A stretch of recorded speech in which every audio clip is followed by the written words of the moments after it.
وَإِنْ خِفْتُمْ شِقَاقَ بَيْنِهِمَا، اور اگر تمہیں یہ اندیشہ ہو گیا ہو کہ ان میں تو اب زدم زدہ ہو گئی ہے اور یہ اب ساتھ اب چلنا ان کا مشکل ہے، شوہر میں بیوی میں مزاجوں کا اختلاف ہے اور اس کی وجہ سے کوئی زدم زدہ، عورت بھی اکڑ گئی ہے مرد بھی اکڑا ہوا ہے، تو اب ٹھیک ہے کیا کریں ہم؟ تو اس میں ایک کوشش کرنے کا حکم دیا پہلے، فَبَعْثُوا حَكَمًا مِّنْ أَهْلِهِ وَحَكَمًا مِّنْ أَهْلِهَا، تو ایک حکم مقرر کرو ثالث لڑکے والوں میں سے، شوہر والوں میں سے، شوہر کے خاندان میں سے، اور ایک حکم جو ہے اس عورت یا لڑکی کے خاندان والوں میں سے۔ ان یریدا اصلاحا، اگر وہ دونوں چاہیں گے اصلاح، یوفق اللہ بینہما، اللہ تعالیٰ ان کے مابین موافقت پیدا کر دے گا۔ لیکن ان یریدا میں مراد دونوں ہو سکتے ہیں، یعنی ایک تو یہ کہ اگر واقعتاً شوہر اور بیوی جو ہے چاہتے ہیں کہ موافقت ہو جائے، ہوتا ایسا ہے کسی وقت جو ہے وہ نفسیاتی گرہ ایسی بن جاتی ہے کہ وہ بھی چاہتا ہے کہ معاملہ درست ہو جائے اور وہ بھی چاہتی ہے کہ درست ہو جائے، لیکن اب یہ کہ اب اس میں گرہ ایسی پڑ گئی ہے، مقطع میں آ پڑی ہے سکون دسترانہ بات کہ اب اس میں کسی طریقے سے مسئلہ حل نہیں ہو رہا، تو حکمین آ جائیں گے تو وہ بات کو گرہ کھولیں گے، ادھر سے کچھ سنیں گے، ادھر سے سنیں گے، کچھ اس کی وضاحت ہوگی، ادھر کی وضاحت ہوگی، تو ہو جائے گا۔ اور ایک یہ بھی ہو سکتا ہے کہ اس سے مراد حکمین ہوں کہ اگر حکمین پوری سی کوشش کریں گے تو اللہ تعالیٰ ان کے مابین موافقت پیدا کر سکتا ہے۔ میرا رجحان پہلی رائے کی طرف زیادہ ہے۔ ان اللہ کان علیما خبیرا، یقیناً اللہ تعالیٰ بہت علیم اور خبیر ہے۔ اب جیسا کہ اس سے پہلے بھی سورہ بقرہ میں بھی جو اہل کتاب کے ساتھ بنی اسرائیل کے ساتھ میثاق لیا گیا تھا، تو اس میں جو چیزیں آئی تھیں وہ یوں سمجھیے امہات شریعہ، دین کی بنیادیں کیا تھیں۔ ہم نے معاہدہ لیا تھا اللہ کے ساتھ شرک نہیں کرو گے، والدین کے ساتھ نیک احسان کرو گے، قرابت داروں کے ساتھ وغیرہ وغیرہ۔ اب یہ دوسرا مقام آ رہا ہے کہ شریعت کے اندر کیا چیزوں ہیں جو اہم تر ہیں جن کو سامنے رکھنا چاہیے معاشرتی سطح پر۔ سب سے پہلی بات وَاعْبُدُوا اللَّهَ وَلَا تُشْرِكُوا بِهِ شَيْئًا، پہلا حق اللہ کا ہے، اللہ کی بندگی اور پرستش کرو، اس کے ساتھ کسی کو شریک نہ ٹھہراؤ۔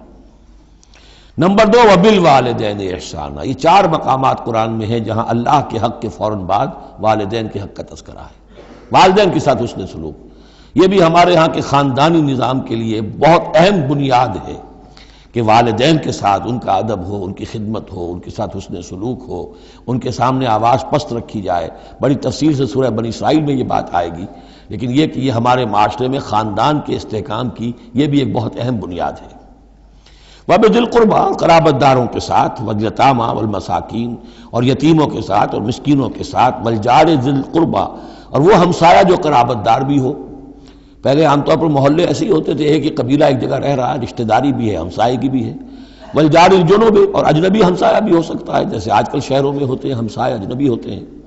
وَالصَّاحِبِ بِالْجَنبِ، اور ایک عارضی قسم کی بھی ہمسائیگی ہوتی ہے کہ جو آپ کے برابر بیٹھا ہوا ہے، آپ بس میں بیٹھے ہیں آپ کے برابر بیٹھا ہوا، یہ بھی آپ کا ہمسایہ ہے، جو کسی بھی اعتبار سے آپ کے ساتھ ہے، آپ کے پاس بیٹھنے والا ہے، اس کے ساتھ بھی نیک سلوک۔ وابن سبیل، اور مسافر کے ساتھ نیک سلوک۔ وما ملکت ایمانکم، اور جو بھی تمہارے لونڈی غلام ہیں جو تمہاری ملک یمین ہیں ان کے ساتھ بھی نیک سلوک۔ ان اللہ لا یحب من کان مختالا فخورا، اللہ کو بالکل پسند نہیں ہے وہ لوگ کہ جو مختال ہیں، شیخی خوڑے اور اکڑنے والے، فخر کرنے والے، اکڑ کرنے والے۔ الذین یبخلون ویامرون الناس بالبخل، جن میں یہ شیخی خوری ہوتی ہے، اکڑ ہوتی ہے، پھر وہ بخیل بھی ہوتے ہیں، اس لیے کہ عام طور پر تو انہیں اپنا جو تکبر ہوتا ہے وہ دولت کے برابر ہوتا ہے، انہیں معلوم ہے ہمارے پاس دولت ہے، تو ظاہر بات ہے دولت اگر وہ خرچ کر دیں گے اور دولت جو ہے نہیں رہے گی تو عزت نہیں رہے گی۔ جو کہ بخل کرتے ہیں وہ یامرون الناس بالبخل، اور لوگوں کو بھی نیکی بخل کا حکم دیتے ہیں، کیونکہ جب لوگ دیکھتے ہیں کہ یہ لوگ ذرا خرچے کے اندر کمی کرتے ہیں تو انہیں اندیشہ ہوتا ہے کہ یہ ہمیں ملامت کریں گے، تم بڑے بخیل ہو، تو اس سے پہلے ہی کیوں نہ کہو بابا یہ اس طرح نہ کیا کرو، تم خامخواہ پیسے اڑاتے ہو، کچھ نہ کچھ بچا کے رکھا کرو اور وقت پہ کام آئے گا، تو بجائے اس کے کہ آپ کو کوئی ڈیفنس لینا پڑے پہلے ہی آفنس لیجئے، تو یامرون الناس بالبخل، وہ لوگوں کو بھی بخلی کا مشورہ دیتے ہیں کہ عقل کے ناخن لو۔ وَيَكْتُمُونَ مَا آتَاهُمُ اللَّهُ مِنْ فَضْلِهِ، اور وہ چھپاتے ہیں اس کو جو اللہ نے انہیں اپنے فضل میں سے دیا ہے۔ دولت ظاہر ہوگی تو کوئی سائل سوال کر بیٹھے گا، یعنی اچھا مسکین صورت بنائے رکھو کہ ان کے اوپر تو شاید خود 2 وقت کے فاقے ہیں، اب ان سے میں کیا ان کے سامنے ہاتھ دراز کروں۔ وَأَعْتَدْنَا لِلْكَافِرِينَ عَذَابًا مُهِينًا، اور ایسے کافروں کے لیے ہم نے بڑا اہانت آمیز عذاب تیار کر رکھا ہے۔ والذین ينفقون اموالهم رئاء الناس، اور اس سے بھی آگے بڑھ کر وہ لوگ ہیں برائی کے اندر، شناعت کے اندر، کہ جو خرچ کرتے ہیں مال لوگوں کو دکھاوے کے لیے، ولا یؤمنون باللہ ولا بالیوم الآخر، اور وہ حقیقت میں ایمان نہیں رکھتے نہ اللہ پر نہ یوم آخر پر۔ ومن یکن الشیطان لہ قرینا فساء قرینا، تو ایسے لوگ گویا کہ شیطان کے ساتھی ہیں، تو جن کا ساتھی شیطان ہو گیا ہو تو وہ تو بہت ہی برا ساتھی ہے۔ ماذا وماذا علیہم، کیا ہو جاتا ان پر، کیا قیامت ٹوٹ پڑتی ان پر، لو آمنوا باللہ والیوم الآخر، اگر وہ ایمان ہی لے آتے سچے دل سے، صدق کے دل سے اللہ پر اور یوم آخر پر، وانفقوا مما رزقہم اللہ، اور خرچ کرتے کھلے دل کے ساتھ اس میں سے جو اللہ نے انہیں دیا ہے، وکان اللہ بہم علیما، اور اللہ تعالیٰ ان سے اچھی طرح واقف ہے۔ ان اللہ لا یظلم مثقال ذرۃ، یقیناً اللہ تعالیٰ کسی پر ذرے کے برابر بھی، ذرے کے ہم وزن بھی ظلم نہیں کرے گا۔ لا یظلم مثقال ذرۃ وإن تک حسنۃ یضاعفھا، اگر نیکی ہوگی وہ ذرہ عمل کا جو ہے نیکی کا ہے، اسے دگنا کرے گا، بڑھائے گا، بڑھوتری کرے گا۔ وَيُؤْتِ مِن لَدُنْهُ، نہ صرف اس کو بڑھا کر دے گا واپس، بلکہ اور اپنے پاس سے یؤتِ مِن لَدُنْهُ اجرا عظیما، خاص اپنے خزانے فضل سے مزید بہت بڑا اجر دے گا۔ اب یہ آیت جو آ رہی ہے، آیت نمبر 41 سے سورہ مبارکہ کی، یہ بڑی اہم ہے، یہ وہ شہادت علی الناس سے متعلق ہے جو سورہ بقرہ میں جو مضمون آیا تھا کہ اے مسلمانوں تمہیں اب شہداء علی الناس بنایا گیا، جیسے کہ نبی تم پر شہید تھے یا نبی نے تم پر شہادت دی ہے۔ نبی قیامت کے دن کھڑے ہو کر کہیں گے اے اللہ میرے پاس جو دین آیا تھا میں نے انہیں پہنچا دیا تھا، اب یہ ذمہ دار ہیں، they are responsible for their attitude and conduct. تو یہ بات تمہیں کہنی ہے قیامت کے دن کھڑے ہو کے، اے اللہ ہم نے اپنے زمانے کے لوگوں تک تیرا دین پہنچا دیا تھا، اب اس کے بعد جو بھی طرز عمل ہے یہ جواب دیں۔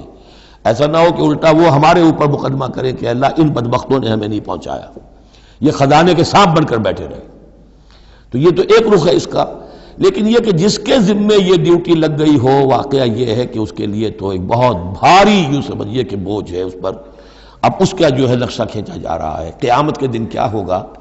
فَكَيْفَ إِذَا جِئْنَا مِن كُلِّ أُمَّةٍ بِشَهِيدٍ، تو کیا ہوگا اس دن، کیا صورتحال ہوگی جس دن کہ ہم ہر امت میں سے ایک شہید کھڑا کریں گے۔ کون؟ ان کا نبی اور رسول جس نے ان کو دعوت پہنچا دی۔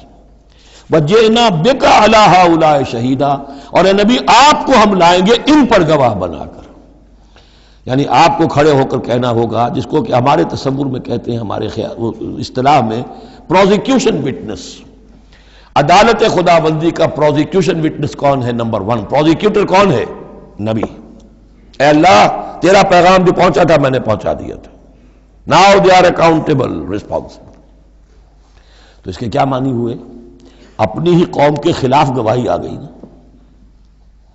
علا کا لفظ یہاں بھی نوٹ کر لیجیے، علا ہؤلاء شہیدا، علا ہمیشہ مخالفت کے لیے آتا ہے۔ ہم توقع میں ہیں کہ ہمیں تو شفاعت ملے گی میٹھی میٹھی، یہاں کڑوا معاملہ ہے، اے اللہ یہ بدبخت ہے جنہیں میں دین دے کر گیا تھا، ان کا کام تھا دین پھیلانا، انہوں نے خود دین کو چھوڑ دیا۔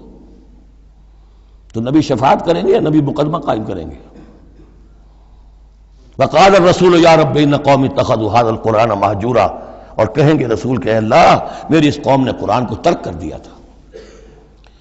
اس آیت کے بارے میں ایک واقعہ بھی ہے کہ ایک مرتبہ حضور صلی اللہ علیہ وسلم نے حضرت عبداللہ ابن مسعود سے کہا کہ مجھے قرآن سناؤ۔ انہوں نے عرض کیا حضور آپ کو سناؤں، آپ پر تو نازل ہوا ہے۔ فرمایا ہاں لیکن مجھے کسی دوسرے سے سن کر کچھ اور حظ حاصل ہوتا ہے، لطف آتا ہے۔ سورہ نساء انہوں نے پڑھنی شروع کی، شروع سے لے کے پڑھتے جا رہے ہیں۔ ظاہر بات ہے کہ حضور بھی سن رہے ہیں، باقی اور صحابہ بھی ہوں گے، اور حضرت عبداللہ ابن مسعود کی گردن نیچی ہے، پڑھ رہے ہیں۔ جب اس آیت پر پہنچے فَكَيْفَ إِذَا جِئْنَا مِن كُلِّ أُمَّةٍ بِشَهِيدٍ وَجِئْنَا بِكَ عَلَىٰ هَٰؤُلَاءِ شَهِيدًا، تو حضور نے فرمایا حسبک حسبک، بس کرو بس کرو۔ اور عبداللہ ابن مسعود نے سر اٹھا کر دیکھا تو حضور کی آنکھوں سے آنسوؤں کی لڑیاں چل رہی تھیں۔ اپنی قوم کے خلاف مجھے گواہی دینی ہوگی۔ وَجِئْنَا بِكَ عَلَىٰ هَٰؤُلَاءِ شَهِيدًا يَوْمَئِذٍ يَوَدُّ الَّذِينَ كَفَرُوا، اس دن یہ چاہیں گے کافر، وَعَصَوُا الرَّسُولَ، جنہوں نے کفر کیا تھا اور رسول کی نافرمانی کی تھی، لَوْ تُسَوَّىٰ بِهِمُ الْأَرْضُ، کسی طرح زمین پھٹ جائے، شق ہو جائے، ہم اس میں دفن ہو جائیں، اور ہمیں نسیہ منسیہ کر دیا جائے۔ ولا یکتمون اللہ حدیثا، اللہ سے وہ کوئی بات چھپا نہیں سکیں گے۔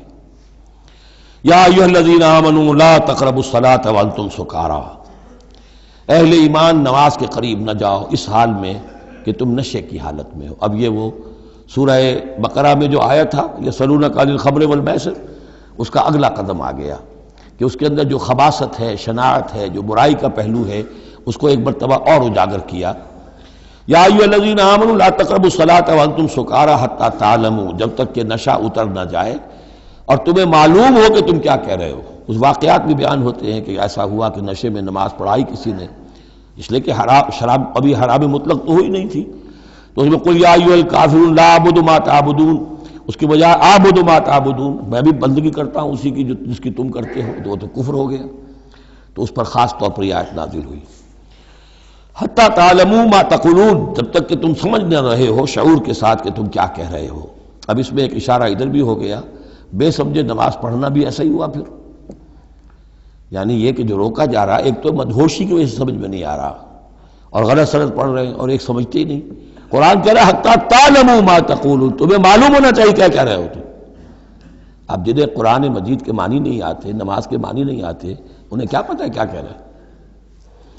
ولا جنبا الا عابری سبیل حتی تغتسلوا، اسی طریقے اگر تم حالت جنابت میں ہو، اگر اپنی بیویوں سے تم نے وہ تعلق قائم کیا ہو، مباشرت کی ہو، یا یہ کہ اور کسی اور طرح کی اسی کوئی احتلام وغیرہ کی شکل ہو گئی ہو، تب بھی تم نماز کے قریب نہ جاؤ حتی تغتسلوا، جب تک کہ غسل نہ کر لو۔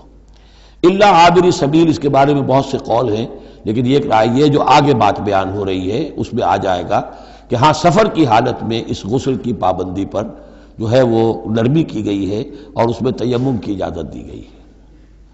وَإِن كُنتُم مَرْضَىٰ، اور اگر تم ہو بیمار، أَوْ عَلَىٰ سَفَرٍ، آدمی مریض ہے، نہانے میں اندیشہ ہے، بخار بہت تیز ہے یا کچھ اور ہے معاملہ ہے، أَوْ عَلَىٰ سَفَرٍ، یہ سفر میں ہے، أَوْ جَاءَ أَحَدٌ مِّنكُم مِّنَ الْغَائِطِ، یا یہ کہ تم میں سے کوئی جو ہے قضاء حاجت کے بعد آیا ہے، أَوْ لَامَسْتُمُ النِّسَاءَ، یا تم نے عورتوں کے ساتھ مباشرت کی ہے، فَلَمْ تَجِدُوا مَاءً، اور تم پانی نہ پاؤ، یعنی یہ تمام صورتیں کہ جس میں غسل واجب ہے یا یہ کہ وضو واجب ہے، تو ان دو صورتوں میں سے اگر بیماری راستے میں حائل ہے، سفر میں ہونے کی وجہ سے پانی نہیں ہے، یا کوئی اور وجہ ایسی ہے کہ پانی ہے دستیاب نہیں ہے، فَتَيَمَّمُوا صَعِيدًا طَيِّبًا، تو تیمم کر لیا کرو۔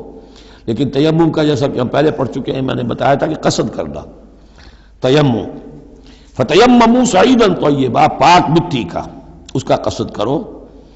فَامْسَحُوا بِوُجُوهِكُمْ وَأَيْدِيكُمْ، اور پھر اپنے چہروں کو اور اپنے ہاتھوں کو اس سے مسح کر لو، بل لو۔ ان اللہ کان عفوا غفورا، یقیناً اللہ تعالی عفو ہے، بہت معاف کرنے والا۔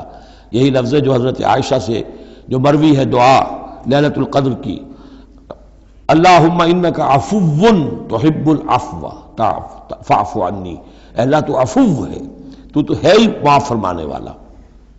ان اللہ کان عفوا غفورا، اللہ معاف فرمانے والا، بخشنے والا ہے۔ اب یہاں تک تو یہ سلسلہ آپ نے دیکھ لیا، 43 آیات ہیں کہ جن میں وہی انداز ہے سورہ بقرہ کے، شریعت کے احکام مختلف گوشوں میں مختلف پہلوؤں سے، عبادات کے ضمن میں تیمم آ گیا، اسی طریقے سے وراثت کا قانون آ گیا، اور جو جنسی انارکی ہے معاشرے میں نہ پیدا ہونے پائے، ڈسپلن ہو، ضبط نفس ہو، ایک ستھرا معاشرہ ہو، اچھا ایک خاندانی نظام ہو، اس کے لیے کیا احکام ہیں وغیرہ وغیرہ۔